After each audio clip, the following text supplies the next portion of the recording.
On the broadcast here tonight, out of nowhere, a powerful earthquake hits China. Thousands are dead, hundreds trapped. The world now racing to help in this latest disaster. Also, path of destruction, the search in this country for what remains after deadly tornadoes. Torn apart, parents in that polygamy sect today say the state of Texas has made seeing their children a nightmare. Medical Mysteries, our series about common conditions that are incurable, difficult to treat, poorly understood, and tend to target women. Also, the wedding photos from Texas this weekend. Nightly News begins now. From NBC News World Headquarters in New York, this is NBC Nightly News with Brian Williams. Good evening. It's enough to make you wonder about our world. Here we are still straining to understand the scope of the cyclone death toll in Myanmar, then the twisters this weekend in the American Midwest. There are fires burning tonight in Florida. Then early today, the bulletin arrived from China, a huge quake, a magnitude 7.9. An early confirmed death toll tonight of nearly 10,000 people and headed upward, with more than 10,000 people injured. The quake shook a huge area. You can see that in terms of the size of the United States when we superimpose it. Just imagine a quake zone stretching roughly from Maine to Arizona, most of the lower 48, the continental United States. We begin our coverage here tonight with our Beijing-based correspondent, Mark Mullen. The force of the quake was so strong, half of China's provinces shook. This cell phone video shows one man hiding under his desk about 2:30 in the afternoon as the quake struck. For nearly 3 minutes, the tremor rumbled, swaying buildings from Shanghai to Beijing, sending millions running into the streets. Sichuan province, a booming industrial area, home to 100 million people, was hardest hit. American Daniel Rober teaches at the international school in Chengdu. It was violent enough to worry me. Throughout Sichuan, phones and electricity have been cut off, roads damaged, trains blocked because of cave-ins, and local airports closed.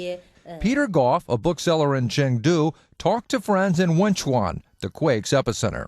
There are reports coming up of huge buildings coming down, schools coming down, like hospitals. In Dongjiangyan, desperate parents are digging with their own hands through rubble, along with rescue workers trying to reach 900 teenage girls buried under a collapsed 3-story school. In Beichuan, there are reports 80% of the buildings have collapsed. And in Shufang, hundreds of people are reported to be buried under collapsed chemical plants. 80 tons of toxic ammonia are now leaking from the site. This quake is stronger than the devastating 1976 Tangshan quake that killed 240,000 people, a quake the Chinese initially did not report. Today, a different story. With the Olympic Games just a few months away, the Chinese have been very open about the scope of this quake.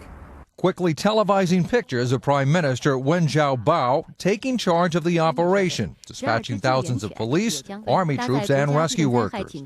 China's state TV reported no immediate signs of damage to the Three Gorges Dam, a few hundred miles away. But there was no word yet on the fate of China's famous pandas at the Wolong Reserve in Wenchuan.